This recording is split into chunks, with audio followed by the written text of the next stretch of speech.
السلام عليكم. اليوم غادي نهضروا على أهم الأمور الاجتماعية اللي وراء أحداث مسلسل دار النساء، حيث أنه كيسلط الضوء على الناس اللي بسبب الخوف ديالهم من الفضيحة، من العار، من الأحكام القيمية اللي كيلصقوها الناس على الآخرين عندما كيوقع أي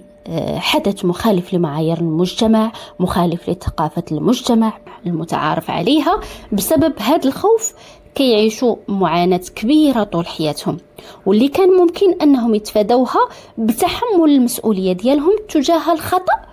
أو الحدث أيا كان اللي وقع بشكل صحيح من دون إخفائه خوفا من كلام الناس. فأمينة بطلة المسلسل كانت على علاقة بسلام خارج الزواج في شبابها، واللي انتج عليها حمل. فباش ما تفضحش قدام الناس اللي ما غادينش يرحموها من اللي يعرفوا الخطأ ديالها، دارت خطأ آخر فوق الخطأ ديالها، وسمعت من امها اللي دفعتها أنها تزوج بخول مكي باش تنسب الجنين ليه، باش تخبي الحمل اللي كان خارج مؤسسات الزواج، وما بانش ليها أنها غادة تنسب ابن إلى غير أبيه، أنها غادة تنسب المولود ديالها اللي كان هو بنتها نادية الراجل ماشي الأب ديالها، أنها غادة تخلي نادية تعتبر خول مكي هو الأب ديالها، وما غاداش تنسبها الأب ديالها وعائلتها الأصلية اللي بدورهم خاصهم يعرفوا، بل أنها بهذا الفعل ماشي غير وهمت الناس أنها حاملة من الرجل اللي تزوجت به، وأن بنتها كتنتسب لهذه العائلة، بل أنها تحايلت حتى على الشرع والقانون كذلك. الأمر اللي غادي تسبب في إفراز العديد من الأخطاء مع الوقت اللي غادة تعاني منها بزاف هي وبنتها وباقي العائلة ديالها، خصوصا من اللي الراجل اللي قبل أنه يستر أمينة، اللي قبل أنه ينسب نادية ليه ويتعامل معها كيف الابنة ديالو، غادي يموت، وغادة تعاود تتزوج من عزيز توأم الأب الفعلي، اللي غادي يكون أكبر خطأ دارته في حياتها، لأن هذا الزواج غادي ينتج عليه بزاف ديال الأخطاء الأخرى اللي غادة تدمرها هي وبنتها وعائلتها. فعزيز هو واحد الراجل اللي ما يصلحش تبني معاه أسرة، واحد الراجل اللي مبلي بالقمر والسكرة والخيانة، وهذه الأمور هي عارفاها، لكن الأمر اللي ما عارفاش واللي ما خطرش ليها على البال أنه غادي يتكرفص ليها على بنتها، غادي يبدأ يغتصب نادية من اللي غادي توصل لسن 13، وغيستمر هذا لسنوات حتى غدا نادية تحمل من المغتصب ديال حياتها من الراجل اللي هو زوج الأم ديالها وعمها في نفس الوقت، وهي ما عارفاش وهو كذلك ما عارفش هذا الأمر الأخير. وهذا الشيء كامل من اللي وقع أمينة ما لاحظتوش، بل أنها حتى من اللي قالت لها نادية أش واقع ما صدقاتهاش. فأمينة ما كانتش كتظن أن عزيز غادة توصل الدناءة ديالو لهذا المستوى هذا، فهي أمناته على نادية وحطاته في منزلة الأب ديالها اللي غادي يحميها من اعتداءات الآخرين، وما عارفاش أنها هو اللي غيتعدى عليها، هو اللي بسببه ما غاداش تقدر تبقى تقرا مزيان، ما غاداش تبقى تقدر تعيش طفولة بحال الأطفال، ما غاداش تعيش شبابها كغيرها، بل ما غاداش تقدر تعيش السعادة في حياتها كاملة هي والجنين اللي غادي ينتج عليه ولادة سلمان. فأمينة من اللي حملت نادية صدقت عزيز اللي وهمها أن نادية حملت من الشارع وكذبت بنتها، وهذا هو الخطأ الآخر اللي تراكم عليه. خطأ آخر هو قيامها بحبس بنتها طيلة مدة الحمل باش تنسب المولود ديالها ليها هي ماشي لنادية، وتغطي على الفضيحة ديال بنتها وديالهم. فنادية بنتهم وإلا حملات العار غادي ياخدوا كاملين حقهم منه، فنادية هي في نظر الناس هي الخاطئة، ووالديها حتى هم كذلك خاطئين. علاش؟ لأنهم هما مربوهاش مزيان. لكن الأمر أن هاد الأخطاء، هاد المعاناة ما غاديش توقف هنا. فكل ما حاولت أمينة التستر على فضيحة كتخرج لها فضيحة أخرى. فعزيز غادي يستمر في اغتصاب نادية حتى من اللي ولدت، حتى غادي يجي اليوم اللي غادا تحصلوا فيه أمينة وتشوف بعينيها اغتصابه لكبدتها، البنت مرته والبنت خوه. حتى جا النهار اللي غادا تشوف بعينيها أن هدرة بنتها هي صحيحة. فكان قيامها بخطأ آخر اللي هو كبير بزاف، اللي هو القتل ديالها العزيز وهي كتدافع على بنتها ودفناته. فكان خطأ آخر، دفناته هي والأم ديالها في طيب وصاحبتها بهيجة، وخباو الآثار ديال الجريمة خوفا من تحمل المسؤولية قدام الناس والقانون. لهذا غدا تبدأ أمينة معاناة جديدة، معاناة الإحساس بالذنب لقتلها الروح، معاناة مضافة لمعاناتها القديمة اللي غدا تقل الكاهن ديالها كأم مسؤولة على 4 ديال الأطفال عندهم هويات وأوضاع اجتماعية ونفسية مضطربة، كما أنها مسؤولة في النظر ديالها على كل مرة كتطرق البيت ديالها وهي هربانة من قهر اجتماعي معين. فتصبح دارها دار نساء من أوساط مختلفة، من أوضاع اجتماعية وعمرية واقتصادية مختلفة، كدلالة على إمكانية عيش كل فئات المجتمع هذه الظروف من دون استثناء. فأمينة وبنتها نادية سلام المولود من زوج أمها غصبا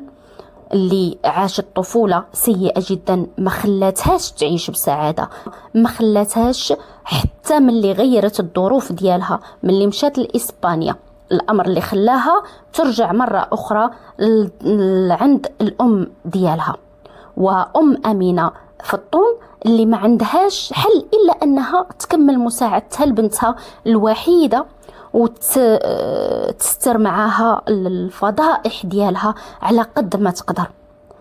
هذه النساء اللي من حي شعبي متوسط الدخل بشمال المغرب، طنجة المدينة الساحلية اللي كتطل على إسبانيا، الضفة الأخرى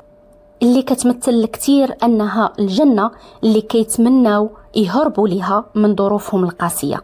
أما المرة الأخرى بهيجة صديقة أمينة اللي التعليم ديالها هو بسيط واللي هي من وسط فقير جدا، فجات من جديدة من الجنوب الغربي للمغرب اللي جات لطنجة هاربة مع عثمان من الفقر. فلقات راسها أنها هاربة عند أمينة من هاد عثمان اللي تزوجاته، بالرغم من والديها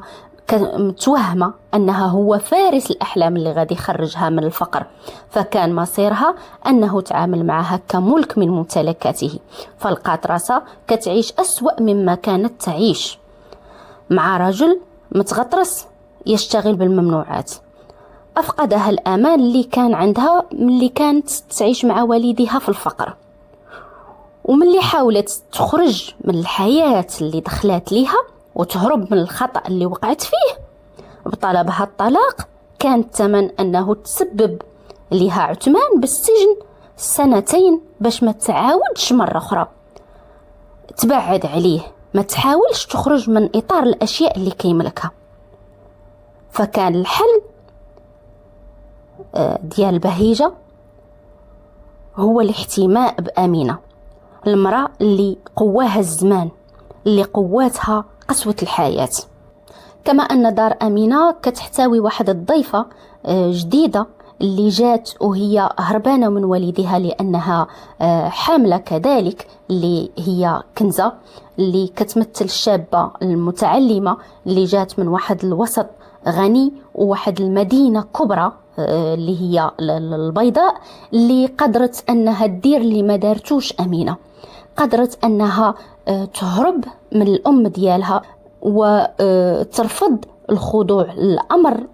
إسقاط ابنها أو أنها تخليها تحبسها في الدار حتى تولد، لأنها كيبان لها أنها خاصها تتحمل مسؤولية خطأها بالرغم من تخوفها من مصيرها كأم عزباء ومصير ابنها المولود في إطار خارج الزواج داخل مجتمع يجلد أكثر مما يصفح. وفي مقابل كل هذه النساء التي ذكرت، التي قاومت قسوة الحياة وحاولت تحمل المسؤولية ديال المشاكل ديالها بطريقتها، هناك نوع آخر من النساء التي لا تحاول تحمل أدنى نوع من المسؤولية سواء تجاه ذواتهم وأسرهم أو تجاه القانون والناس، واللي كتمثلهم الزازية وبنتها فاتن، اللي التعليم ديالهم بسيط والتفكير ديالهم متجه فقط نحو المال. فبالرغم من حبهم الكبير لعائلتهم إلا أنهم غير مهتمين بأبنائهم وأزواجهم أكثر ما هم مهتمين بجمع المال، بل أن أزواجهم المكي وبطرس واللي كيمثلوا في دار النساء النموذج الجيد للرجال المقابل العزيز، كيمثلوا نموذج الأزواج والآباء اللي كيهتموا بأبنائهم واللي كيحاولوا يحافظوا على أسرهم مجتمعة بالرغم من كل المشاكل والمعاناة اللي كي يتسبوا ليهم بها الزوجات ديالهم. وهذا بدوره هو جانب أساسي كيكشف عليه المسلسل، اللي كيقول أن ديما الرجال هما اللي ما كيصبروش على عيالاتهم وعلى وليداتهم، هما اللي كيتعاملوا خيب. فأحداث دار النساء كتبين أن هناك كذلك نساء غير مسؤولات وصعب العيش معهم في إطار الزوجية، وأن هناك من الرجال اللي كيتمتعوا بالمعاملة الجيدة لنسائهم والأولاد ديالهم، واللي معاشرين مع نساء من نوع الأخير اللي ذكرنا كزازية وفاتن، واللي صابرين معاهم باش يحافظوا على أسرهم مجتمعة في سبيل راحة أبنائهم. فحتى ملي بغات الزازية وبنتها يكونوا مزيانين ويعاونوا عائلاتهم ويظهروا المحنة المخبية وراء اللغوات والألاعيب ديالهم، كان هذا بطريقة غير صحيحة. فالزازية ملي حاولت تعاون راجلها اللي مريض، حاولت تعاونو بفلوس بنتها الصغيرة اللي كانت باغا تكمل بهم قرايتها باش تحسن من راسها وما تكونش بحال امها الزازية واختها الكبيرة فاتن. ولكن الزازية بالنسبة لها هاد الشيء كامل هو ماشي مهم، لأن الدراسة ما كتجيبش الفلوس اللي هما بالنسبة لها مهمين. كما أنها عاونت راجلها المكي بفلوس ما كانش ممكن يقبلهم على راسه، بفلوس اللي هما أمانة ديال كنزة، وكذلك عاونته بفلوس اللي خداتهم من عند سلام مقابل تعاون معاه على التضييق على أمينة. أما فاتن فمن اللي بغات تعاون أسرتها قبلت تخلي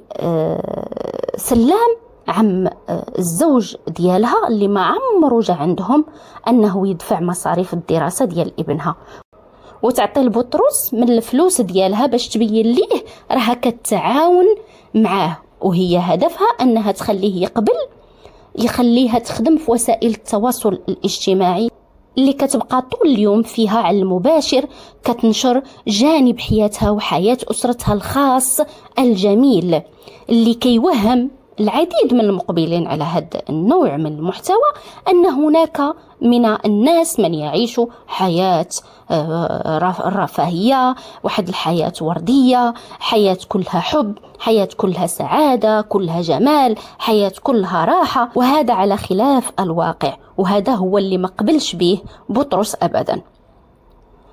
وهذا الزوج اللي كانت تحدثوا عليه دابا هو بدوره حياتهم الفاشلة هي نتيجة لعلاقة خارج الزواج اللي نجم عليها حمل فاتن من بطرس،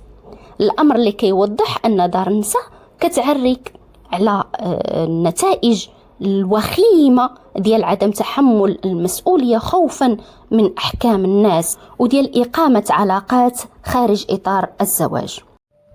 فحتى ملي بطرس تزوج فاتن ملي حملات فكان هذا لأن المكي وآمنة حاولوا يتفادوا هضرة الناس وزوجوهم بالرغم من أنهم عارفين أنهم أشخاص غير مسؤولين لا يصلحون أنهم يبنيوا أسرة في تلك اللحظة. فملي كيقيم أشخاص مثل هذه العلاقات الغير مسؤولة فطبعا